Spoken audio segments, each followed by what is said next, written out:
J'ai vu quelque chose dans mes rêves.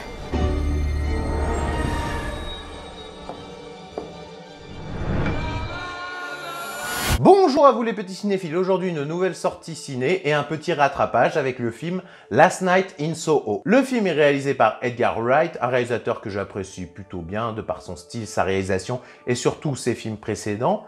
J'aime beaucoup quand il travaille avec ses acolytes Simon Pegg et Nick Frost et je vous incite à voir justement ses films précédents comme Shaun of the Dead, Hot Fuzz ou alors Le Dernier Pub avant la fin du monde. Mention spéciale à Baby Driver que j'avais également beaucoup apprécié. Au casting, on retrouve la jeune Thomasine McKenzie qu'on a déjà pu voir dans Le Roi sur Netflix, Jojo Rabbit ou alors plus récemment Hall de Shyamalan. Elle est secondée par l'étoile montante Anya Taylor-Joy qu'on a pu voir justement dans Le Jeu de la Dame sur Netflix, Split, Glass, enfin une nouvelle référence à Hollywood. Et pour finir, je tiens à souligner la présence de Diana Rigg, ma James Bond girl préférée. Et alors, de quoi ça parle? Eloise Turner, une passionnée de mode et des 60s, se retrouve mystérieusement propulsée dans le corps de Sandy dans les années 60. C'est une chanteuse en devenir.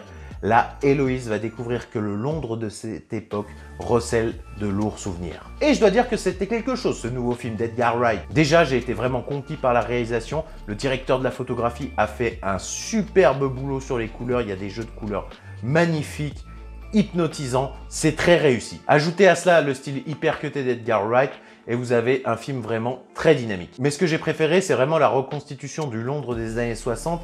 C'est vraiment très bien refait, on s'y croit, de par justement les décors, les costumes ou alors toutes les références. C'est intéressant parce que ce film est à la fois une lettre d'amour à cette époque-là, mais aussi une critique de la nostalgie qu'on se fait de cette époque, parce que justement sous cette image idéalisée d'une époque révolue se cachent de lourds secrets. Sous cette couche justement de glamour et de paillettes dans un quartier très animé se cache en réalité le crime et la perversion. Ce film dénonce pas mal justement la condition de la femme à cette époque, de jeunes filles qui voulaient devenir chanteuses et qui se sont retrouvées exploitées par des proxénètes et qui sont devenues justement des prostituées. En bref, on prend pas de pincettes avec cette histoire. Le scénario est intéressant, ça commence comme une histoire, une jeune fille qui arrive dans une grande ville pour réaliser son rêve et qui est rapidement déçue.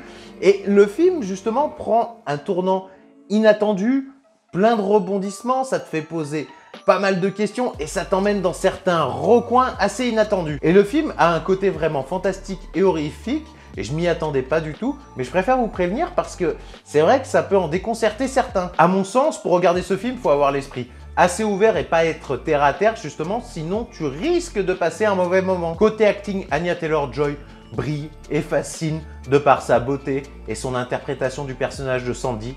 Mais j'ai trouvé qu'elle se faisait voler la vedette justement par Thomasine McKenzie qui, elle, m'a juste bluffé. Le personnage ne se limite pas justement à être une jeune fille perdue dans une grande ville qui veut réaliser son rêve. Elle nous fait littéralement passer par tous les états émotionnels et ça, j'ai beaucoup aimé. Je veux ajouter une mention spéciale à Diana Rigg qui nous a livré une grande prestation. Malheureusement, elle est décédée avant la sortie du film. Et pour finir, comme à son habitude, Wright a vraiment très bien travaillé sa BO. On retrouve énormément de musiques des années 60 qui sont vraiment top, pertinentes. Mais on a également quelques musiques qui feraient penser à des vieux James Bond des années 60. En bref, un excellent film, plein de fantastique, d'horreur, de rebondissements que je vous conseille vraiment de regarder. Surtout, n'oubliez pas de me faire vos retours en commentaire sur le film, de liker, de partager. À bientôt!